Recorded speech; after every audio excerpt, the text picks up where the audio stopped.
இயேசுவை நேசிப்பவர்கள் பைபிளை வாசிப்பார்கள். இந்த சேனலை பின்பற்றினால் ஓராண்டில் வேதாகமத்தை வாசித்து முடித்து விடலாம். ஃபாலோ பண்ணுங்க, சப்ஸ்கிரைப் பண்ணுங்க. எசேக்கியேல் 13ஆம் அதிகாரம். கர்த்தருடைய வார்த்தை எனக்கு உண்டாகி, அவர், மனுபுத்திரனே, தீர்க்க தரிசனம் சொல்லுகிற இஸ்ரவேலின் தீர்க்கதரிசிகளுக்கு விரோதமாக நீ தீர்க்க தரிசனம் உரைத்து, தங்கள் இருதயத்தில் இருக்கிறதையே எடுத்து தீர்க்க தரிசனம் சொல்லுகிறவர்களோடே நீ சொல்ல வேண்டியது என்னவென்றால், கர்த்தருடைய வார்த்தையை கேளுங்கள்.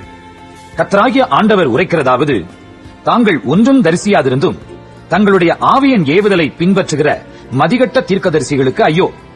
இஸ்ரவேலே, உன் தீர்க்கதரிசிகள் வனாந்தரங்களில் உள்ள நரிகளுக்கு ஒப்பாயிருக்கிறார்கள். நீங்கள் கர்த்தருடைய நாளிலே யுத்தத்தில் நிலை நிற்கும்படிக்கு திறப்புகளில் ஏறினதும் இல்லை, இஸ்ரவேல் வம்சத்தாருக்காக சுவரை அடைத்ததுமில்லை. கர்த்தர் தங்களை அனுப்பாதிருந்தும் கர்த்தர் உரைத்தார் என்று சொல்லி அவர்கள் அபத்தத்தையும் பொய்க்குறியையும் தரிசித்து காரியத்தை நிர்வாகம் பண்ணலாம் என்று நம்பிக்கையாயிருக்கிறார்கள். நான் உரைக்காதிருந்தும் நீங்கள் கர்த்தர் உரைத்தார் என்று சொல்லும்போது அபத்தமான தரிசனையை தரிசித்து பொய்க்குறியை சொல்லுகிறீர்கள் அல்லவா? ஆகையால் கர்த்தராகிய ஆண்டவர் உரைக்கிறது என்னவென்றால், நீங்கள் அபத்தமானதை சொல்லி பொய்யானதை தரிசிக்கிறபடியினால் இதோ நான் உங்களுக்கு விரோதமானவர் என்று கர்த்தராகிய ஆண்டவர் சொல்லுகிறார்.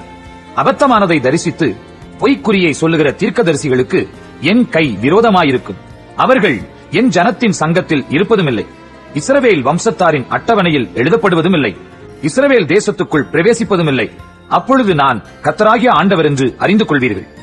சமாதானம் இல்லாதிருந்தும் சமாதானம் என்று சொல்லி அவர்கள் என் ஜனத்தை மோசம் போக்குகிறார்கள்.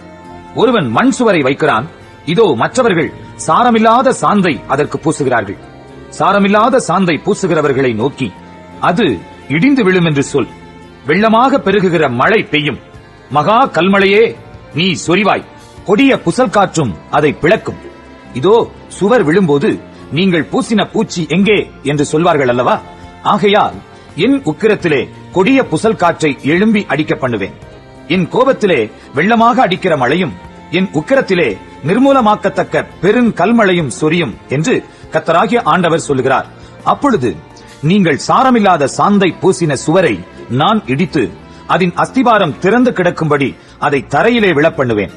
உள்ளே இருக்கிற நீங்கள் நிர்மூலமாகும்படி அது விழும். அப்பொழுது நான் கர்த்தர் என்று அறிந்து கொள்வீர்கள். இப்படி சுவரிலும் அதற்கு சாரமில்லாத சாந்தை பூசினவர்களிலும் நான் என் உக்கிரத்தை தீர்த்துக் கொண்டு சுவருமில்லை, அதற்கு சாந்து பூசினவர்களும் இல்லை. எருசலேமை குறித்து தீர்க்க தரிசனம் சொல்லி சமாதானம் இல்லாதிருந்தும் சமாதானம் உண்டென்று தரிசனம் காண்கிற இஸ்ரவேலின் தீர்க்கதரிசிகள் இல்லாமற் போவார்கள் என்று உங்களுக்கு சொல்லுகிறேன் என்று கர்த்தராகிய ஆண்டவர் உரைக்கிறார். மனுபுத்திரனே, தங்களுடைய இருதயத்தில் இருக்கிறதையே எடுத்து தீர்க்க தரிசனம் சொல்லுகிற உன் ஜனத்தின் குமாரத்திகளுக்கு எதிராக உன் முகத்தை திருப்பி அவர்களுக்கு விரோதமாக தீர்க்க தரிசனம் உரைத்து சொல்ல வேண்டியது என்னவென்றால், ஆத்துமாக்களை வேட்டையாடும்படிக்கு சகல கைகளுக்கும் தழுவனைகளை தைத்து அந்தந்த வயதுள்ளவர்களுடைய தலைக்கும் தலையணைகளை உண்டு பண்ணுகிறவர்களுக்கு ஐயோ! நீங்கள் என் ஜனத்தின் ஆத்துமாக்களை வேட்டையாடி அவைகளை உங்களுக்கு உயிரோடே காப்பாற்றுவீர்களோ? சாகத்தகாத ஆத்துமாக்களை கொல்வதற்கும் உயிரோடே இருக்கத்தகாத ஆத்துமாக்களை உயிரோடே காப்பாற்றுவதற்குமாக நீங்கள் பொய்க்கு செவி கொடுக்கிற என் ஜனத்துக்கு பொய் சொல்லுகிறதுனாலே சில சிரங்கை வார்கோதுமைக்காகவும் அப்பத்துண்டுகளுக்காகவும் என்னை என் ஜனத்துக்குள்ளே பரிசுத்த குலைச்சலாக்குவீர்களோ என்று கர்த்தராகிய ஆண்டவர் உரைக்கிறார். ஆகையால் கர்த்தராகிய ஆண்டவர் சொல்லுகிறது என்னவென்றால், இதோ நீங்கள் ஆத்துமாக்களை பறக்கடிக்கும்படி வேட்டையாடுகிற உங்கள் தழுவணைகளுக்கு விரோதமாக நான் வந்து அவைகளை உங்கள் புயங்களிலிருந்து பிடுங்கி கிழித்து நீங்கள் பறக்கடிக்க வேட்டையாடுகிற ஆத்துமாக்களை நான் விடுதலை பண்ணி உங்கள் தலையணைகளை கிழித்து என் ஜனத்தை உங்கள் கைகளுக்கு நீங்களாக்கி விடுவேன். அவர்கள் இனி வேட்டையாடப்படும்படி உங்கள் கைகளில் இரார்கள். அப்பொழுது நான் கர்த்தர் என்று அறிந்து கொள்வீர்கள். நான் சஞ்சலப்படுத்தாத நீதிமானின் இருதயத்தை நீங்கள் வீணாய் முறிய பண்ணினபடியினாலும் துன்மார்க்கன் தன் பொல்லாத வழியை விட்டு திரும்பவும் நான் அவனை உயிரோடே காக்கவும் கூடாதபடிக்கு நீங்கள் அவனுடைய கைகளை திடப்படுத்தினபடியினாலும் நீங்கள் இனி அபத்தமானதை தரிசிப்பதுமில்லை, சாஸ்திரம் பார்ப்பதுமில்லை. நான் என் ஜனத்தை உங்கள் கைகளுக்கு நீங்களாக்கி விடுவேன். அப்பொழுது நான் கர்த்தர் என்று அறிந்து கொள்வீர்கள் என்று சொல் என்றார்.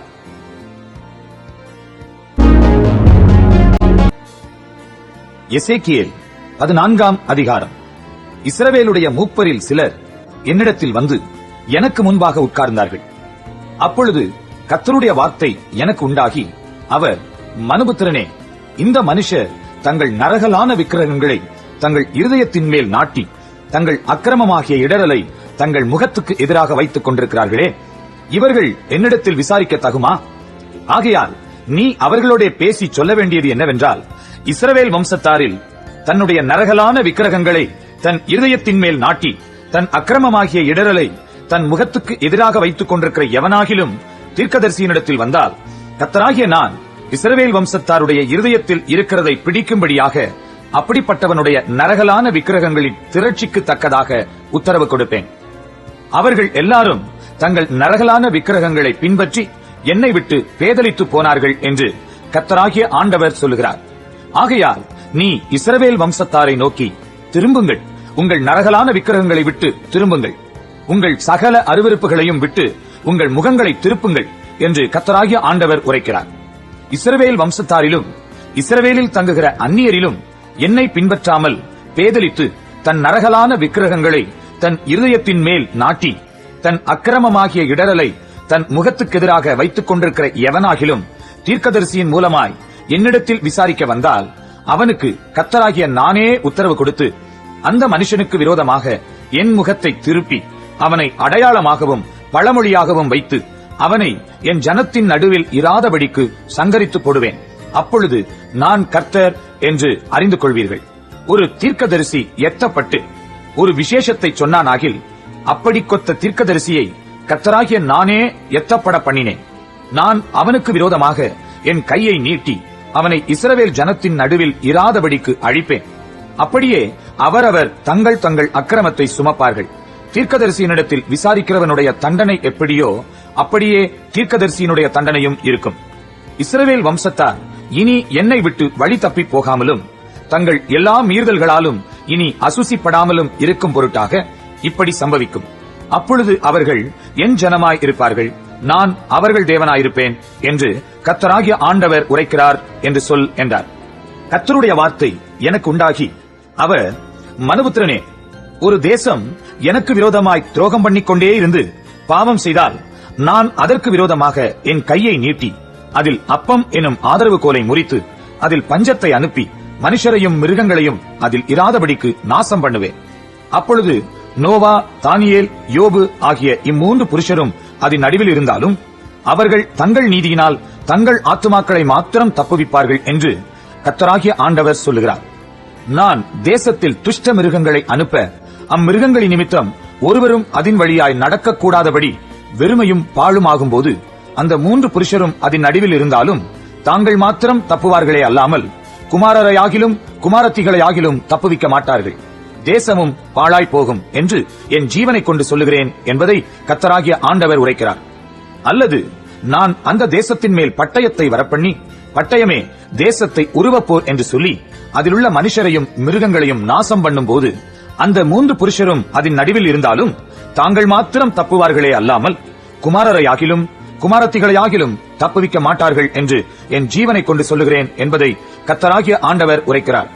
அல்லது நான் அந்த தேசத்தில் கொள்ளை நோயை அனுப்பி அதிலுள்ள மனுஷரையும் மிருகங்களையும் நாசம் பண்ணும்படி அதின்மேல் இரத்தப்பழியாக என் உக்கிரத்தை ஊற்றும்போது நோவாவும் தானியேலும் யோபும் அதன் நடுவில் இருந்தாலும் அவர்கள் தங்கள் நீதியினால் தங்கள் ஆத்துமாக்களை மாத்திரம் தப்புவிப்பார்களே அல்லாமல் குமாரனையாகிலும் குமாரத்தியையாகிலும் தப்புவிக்க மாட்டார்கள் என்று என் ஜீவனை கொண்டு சொல்லுகிறேன் என்பதை கர்த்தராகிய ஆண்டவர் உரைக்கிறார்.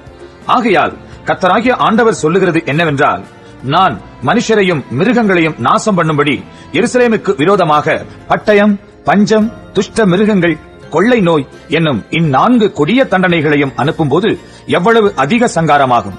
ஆகிலும் இதோ அதிலே தப்பி மீதியாகி வெளியே கொண்டு வரப்படுகிற குமாரரும் குமாரத்திகளும் சிலர் இருப்பார்கள். இதோ அவர்கள் உங்கள் அண்டைக்கு புறப்பட்டு வருவார்கள். அப்பொழுது நீங்கள் அவர்கள் மார்க்கத்தையும் அவர்கள் கிரியைகளையும் கண்டு நான் எருசலேமின் மேல் வரப்பண்ணின தீங்கையும் அதின்மேல் நான் வரப்பண்ணின எல்லாவற்றையும் குறித்து தேற்றப்படுவீர்கள். நீங்கள் அவர்கள் மார்க்கத்தையும் அவர்கள் கிரியையையும் காணும்போது அவர்கள் உங்களுக்கு தேற்றரவாயிருப்பார்கள். நான் அதிலே செய்த எல்லாவற்றையும் முகாந்தரமில்லாமல் செய்யவில்லை என்று அப்பொழுது அறிந்து கொள்வீர்கள் என்பதை கர்த்தராகிய ஆண்டவர் உரைக்கிறார் என்று சொன்னார்.